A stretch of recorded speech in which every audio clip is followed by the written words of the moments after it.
You may find yourself, actually, you should find yourself being able to say the same statement. I'm working harder than I ever have before for less money.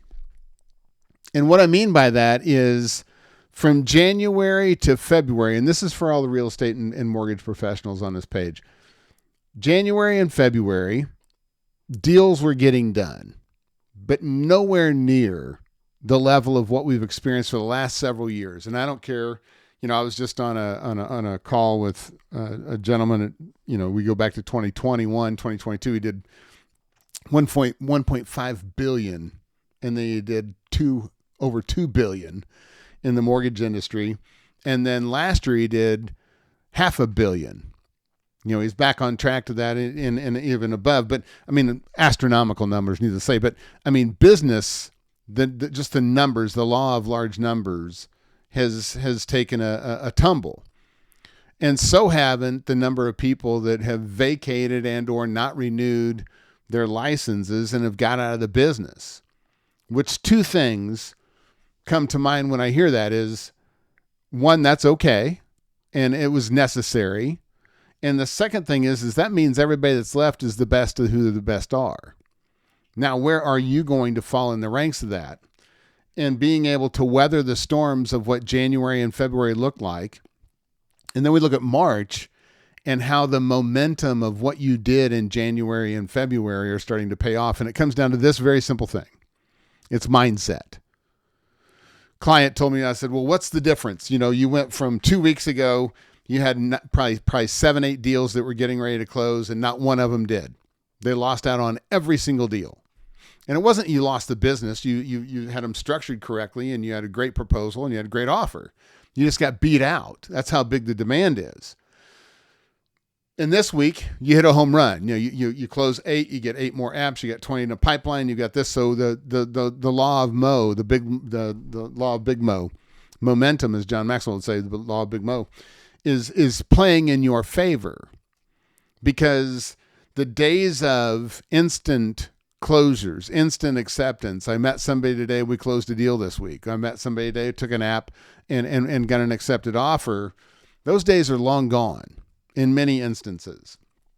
Some of those are coming and going. But I mean, on the law of averages, those type of windows are starting to become less and less.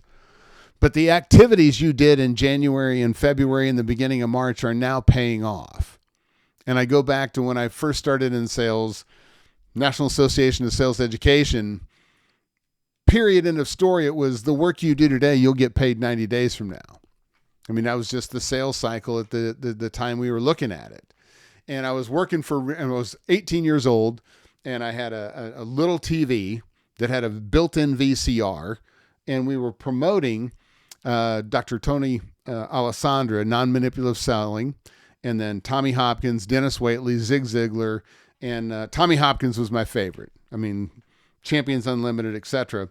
And I'm coming full circle. I'm going somewhere with this. Hang with me.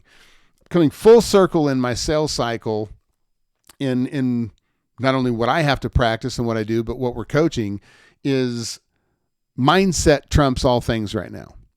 Your ability to stay in the game, your ability not to have success at the frequency of once you were having it is trumping all things. Your energy on a phone call, your energy on a Zoom, your energy whenever you're doing, if you're a mortgage coach person and you're doing a video and you're doing a total cost analysis and you're filming that, your energy on that video matters. Others are producing it as well, and your energy showing up on that will be a differentiator in whether or not yours is accepted and they choose to go with you or not. It's also your energy levels of what you bring each and every day. I had one client, I said, what was the big difference? A couple of weeks ago you were OFR, and this is the world's worst industry on the face of the earth. And this week, you're reaping the payoffs of that.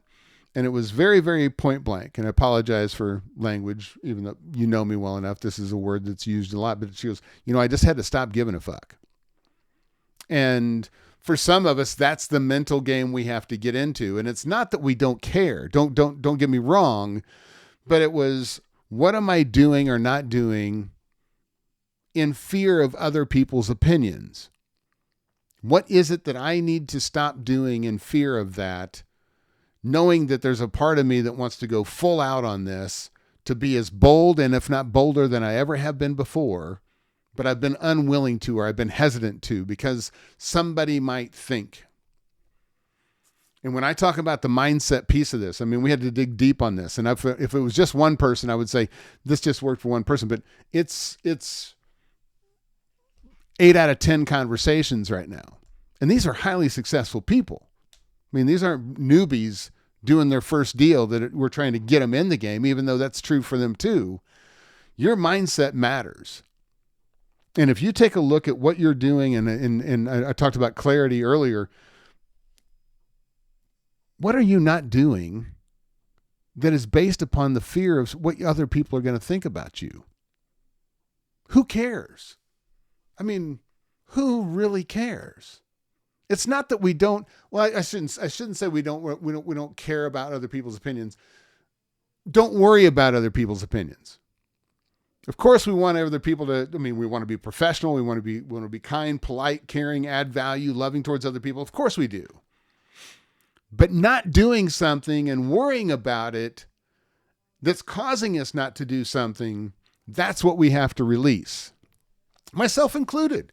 I mean, this is a very natural thing that takes place in life.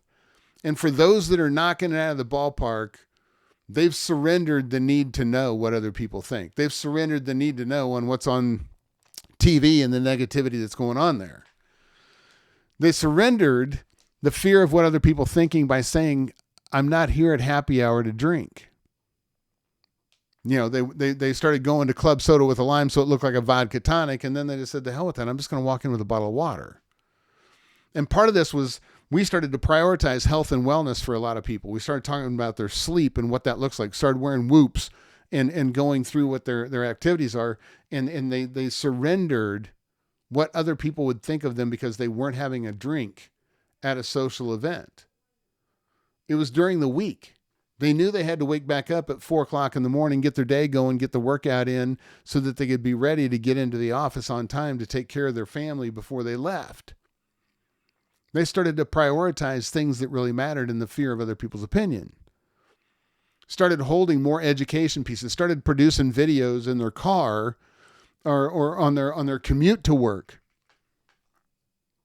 Not having a green screen, not having perfection, things of that nature.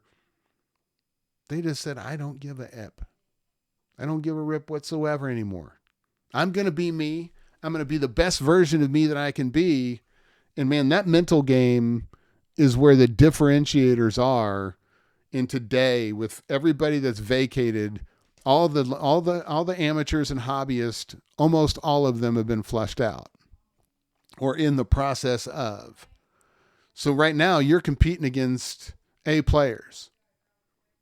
And the difference here is the mental game. What you know about the industry, you're competing with like people that know it. Years of experience, strategies, products, offerings, you name it. They're all A players. But the mental game that you bring each and every day in knowing who you are, whose you are, the clarity behind that will make you a bigger success in quarter 2 and quarter 3 than those that don't bring their best mental game. So where are you? Are you on your A game? Are you worried about other people's opinions? Or are you going full out?